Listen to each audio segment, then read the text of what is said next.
So what now?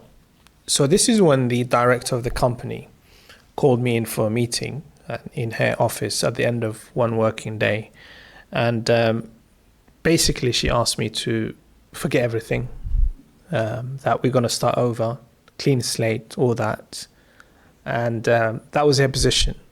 And she just wanted a fresh start. And she wanted me to ignore all the turmoil I went through the last 12 to 18 months. And to me, the request felt really absurd. Are you really expecting me to forget 15, 16, 17 months of utter chaos and turmoil and stress, both at home and at work? Just like that. Just write it off and we can just start again. You are crazy, I thought to myself. I didn't say that, but I just thought it. And my response was, to be honest, I was really stunned, even in the meeting. I just couldn't believe she would ask me to do something that stupid. And I just point blank refused. I said, I don't really want to be in this company anymore. I want out because of everything that has happened. And my point was, they had so many opportunities. They've had so many months. If she really wanted to nip this in the bud and sort it out, she had so many opportunities before to nip it in the bud. The reason she wants to nip it in the bud now is because she can see this is going to cost them, both in reputation and in money.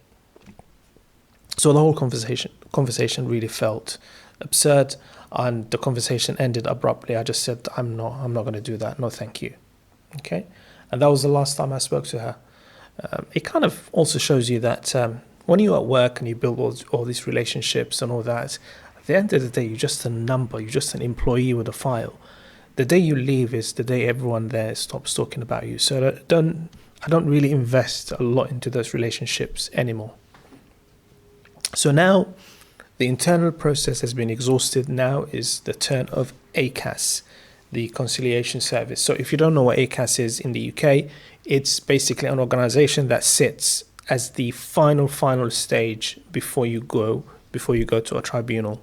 And their aim is to see if there's a way we can sort things out between the employer and employee before they have to go and sit in front of a judge, because the justice system in the UK is really overwhelmed and is poorly funded, and they're trying to minimize the number of cases that reach a judge, basically.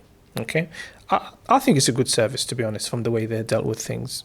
So I filed my ACAS claim immediately after that conversation with the director, and they started to deal with the conciliation before a tribunal process. And as I said, this is an opportunity to reach some kind of early resolution. And they were very good. They responded the same day, and I was assigned a case handler or caseworker immediately. And the caseworker basically is a go-between you and the employer. They contacted my employer, and initial exchanges started. Negotiations can be a bit slow, but things were moving along. And I wasn't really shy that if the caseworker contacted the employer and there was no response from them for a few days, I would contact my ACAS caseworker and say, listen, they're dragging their feet, put pressure on them. And the caseworker was she did that a few times. She pushed back a couple of times, but most of the time she put pressure on them. So let me talk a little bit about the dynamics of the negotiation between the employer and the employee in my case. So I submitted, because now we're talking about how much money do I want to leave. That's basically the point of the conversation. There's no talk of we're going to sort this out and I'm going to stay in the company. I made it clear I want out. Okay, so I made a proposal. I came up with a number, and I said this is the number I want, and ACAS sends it to the employer, and the employer would relay back to ACAS through their solicitor. And it's just a long chain of back and forth of quite slow negotiations. So back and forth for weeks, I discussed with them what I want clearly in terms of the numbers, and we explored the settlements, the numbers, and the tone changed dramatically. The stakes felt a lot higher. You just get that feeling once things reach ACAS that really the gloves are coming off. And it's a real combat. ACAS, they're not on your side and they're not on the employer's side. They are like a referee in the middle, okay? The employer, from their point of view, they want a cheap exit. They want to get you out with the minimum of fuss and with the least money, because they just want a quiet resolution. And from your side, you want a fair compensation. So it's a legal battle. And what I did was, because I thought to myself, they're gonna be trying to lowball me all the time, reduce the number that I want. And just for transparency, I asked for 6 months of pay to leave, because my justification was, I'll discuss that later, that it's going to be quite difficult for me to find a similar role that I was in easily. And I'll cover that in a bit. So what I did was I submitted something called a subject access request. And this was another tactic from my side to put pressure on them. So this is a UK law that gives anybody entitlement to see the data an organization holds about them. And it's called a subject access request. This covers all the emails or the WhatsApp messages or the text messages that mention you or mention your name. And the reason I didn't request this too early, because the earlier you request it, the less likely you are to find any incriminating evidence. So this is why I always say request this as late as possible, because it really puts some massive pressure on them. So timing is extremely critical. You should not really be doing this very early in the dispute. You should do it as late as possible. And the employer on their side, their main tactic is to delay.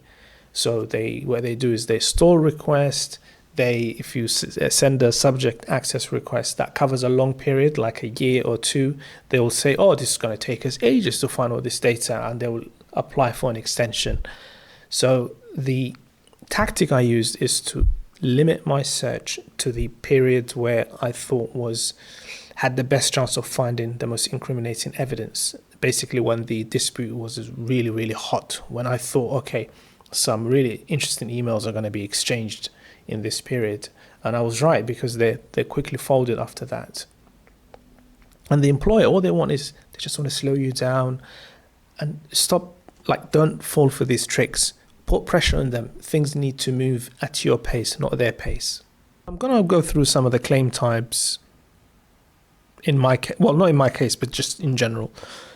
So in my experience, from what I read and learned going through this entire process, discrimination claims are the hardest to prove. Very, very, very difficult. So I would only go for this if you genuinely believe you can prove your case. But they do, from what I read, not in my case, but from what I read in general, they do prove a strong scare tactic. Because remember, all of these verdicts in employment tribunals are published publicly, and it just doesn't look good on any company, especially in companies with insensitive spaces. It just doesn't look good on them that they've been accused successfully even of discrimination. So it's a strong scare tactic. Not that I'm saying that you should use it as a scare tactic. Only put this in if you can prove it and if you genuinely believe this is the case.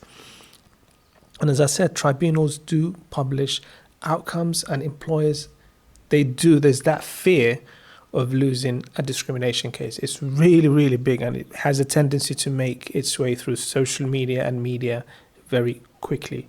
But of course, use only when valid. The easier claims to prove are constructive dismissal, it's quite clear. Unfair dismissal, also straightforward. If you have the evidence, it's more binary in terms of proving it. Breach of contract, facts decide these cases, and they are, from what I've learned, they are easier to prove than something like discrimination.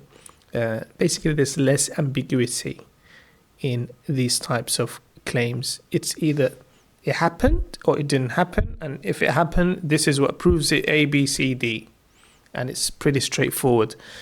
And the benefit of this is that if you put this to your employer and you say, listen, here is my evidence, their legal team they're not stupid. They're going to look at this and they will advise their client, just settle with this person, because if this goes in front of a judge, we're going to be completely slapped silly.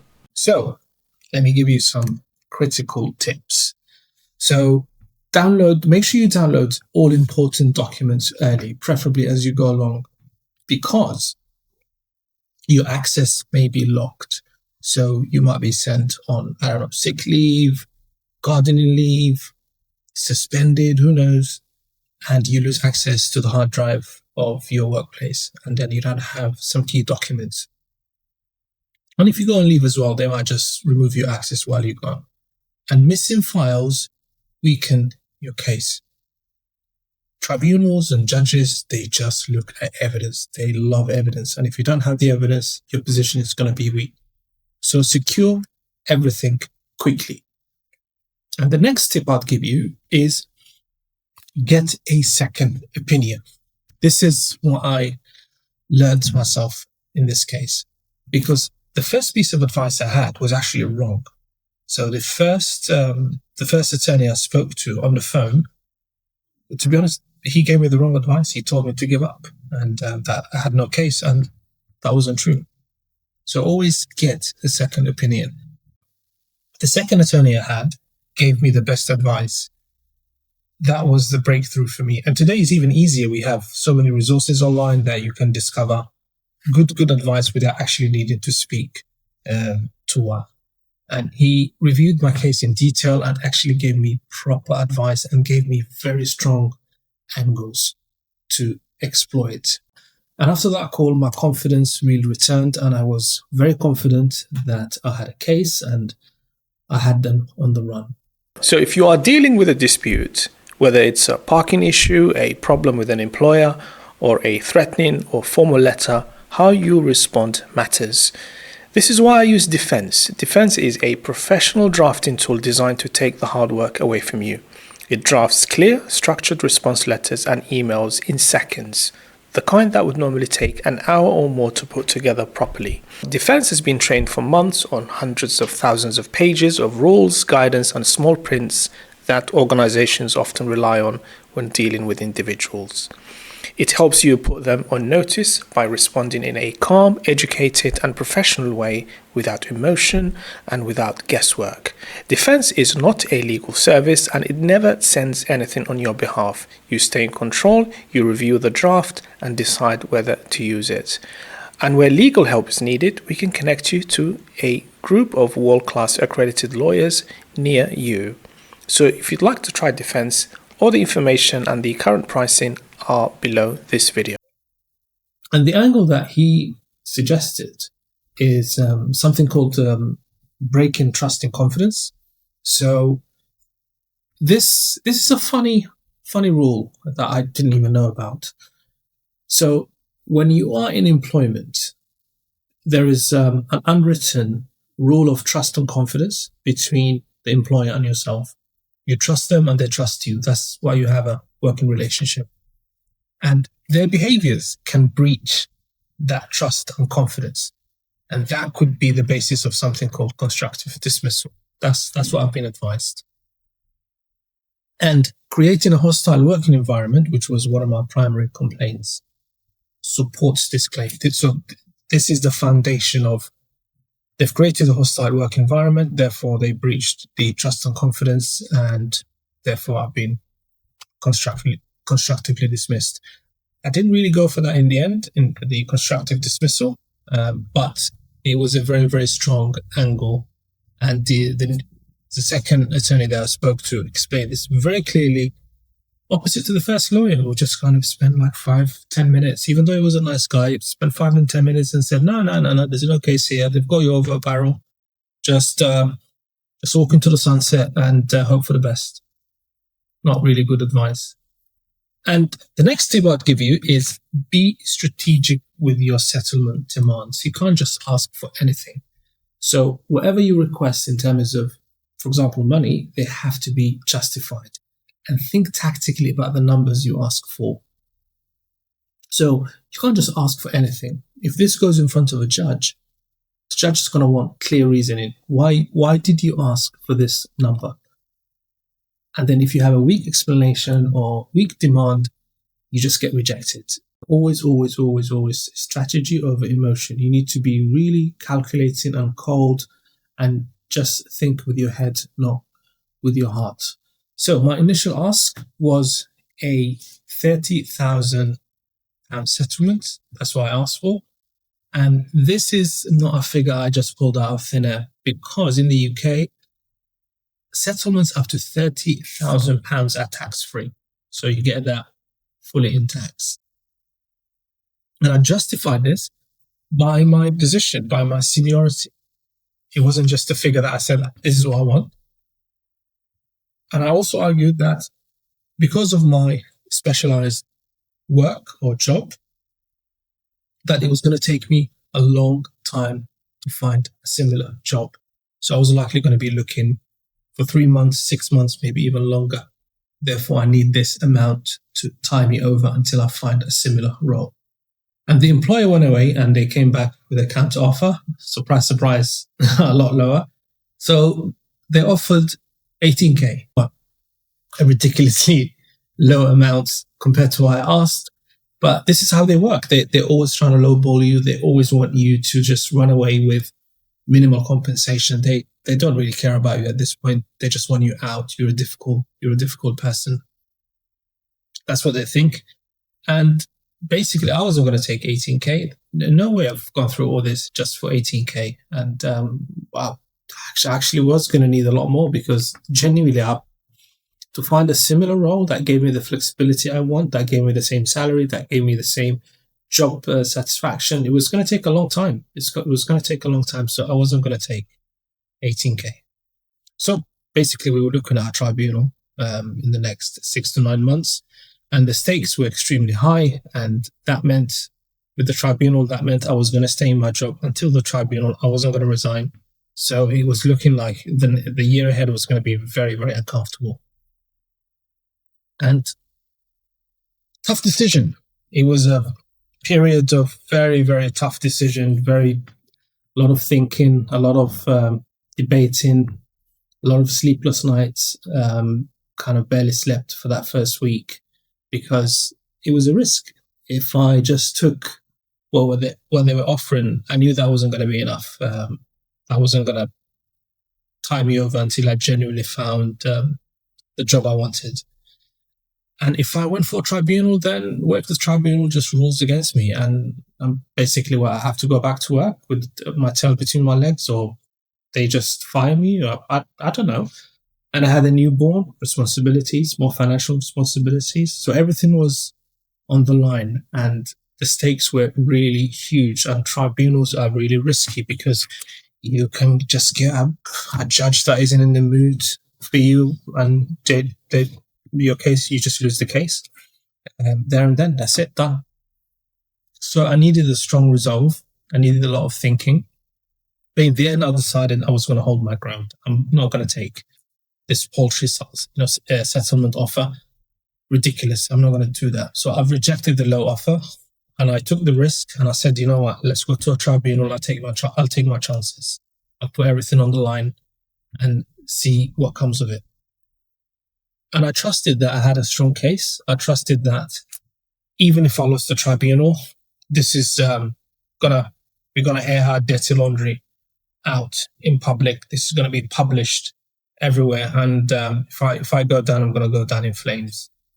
So let's go for it. And my thinking was, I've come too far to quit. And decision required a lot of courage. I remember speaking to my missus, and she was a bit nervous. She was like, are you sure you don't want to take the 18K? That could be enough. And I was like, no, that's not going to be enough, I don't think. So let's go for the tribunal. And then the final outcome. 2 weeks, 2 extremely tense weeks, and I was still going into work, and I was still kind of saying hello to everybody. The fake smiles in the corridors. Everyone knows what's going on. Everyone knows I'm like a really hot potato at the workplace. In the end, though, it worked out fine. So one morning I finished work, got home, and I was checking my personal laptop, and an email came.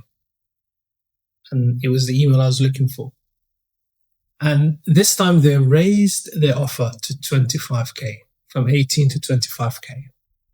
And I looked at it, I was happy, I was exhausted, but I was also relieved. I was like, okay, this is not quite what I asked for, but it's a lot better than what they offered last time. And very quickly, I did speak to my missus, but very quickly I decided I'm going to take this. And I accepted it. Accepted it pretty much the next morning. It was over. It was 18 months of hell, of fighting, of emails and threats and papers and all this while having a newborn. I was sick and everything. And it kind of shows you, at the end of the day, when you work for an organization, when you work for a company, they are very, very nice. When things are going well, they're very nice, all smiles, you're part of the team, you're part of the family. But when it comes to a combat, a fight between them and you, they have absolutely zero compassion or any kind of thinking about your welfare, about your family's welfare. They don't care. Because this employer, they knew the things that I had going on at home in terms of like a newborn, and the newborn was having some health difficulties. And they kind of, said the usual fake offers of like, what can we do to support? What can we do? And I'm thinking, what absolute BS. What you can do to support is stop harassing me. That's what you can do, and offer me a decent settlement. That's what you can do to support. And by all means, this is my advice. By all means, invest. Do a good job. Give your all. Be professional. Give your best effort. But always remember, you don't owe them your life and soul.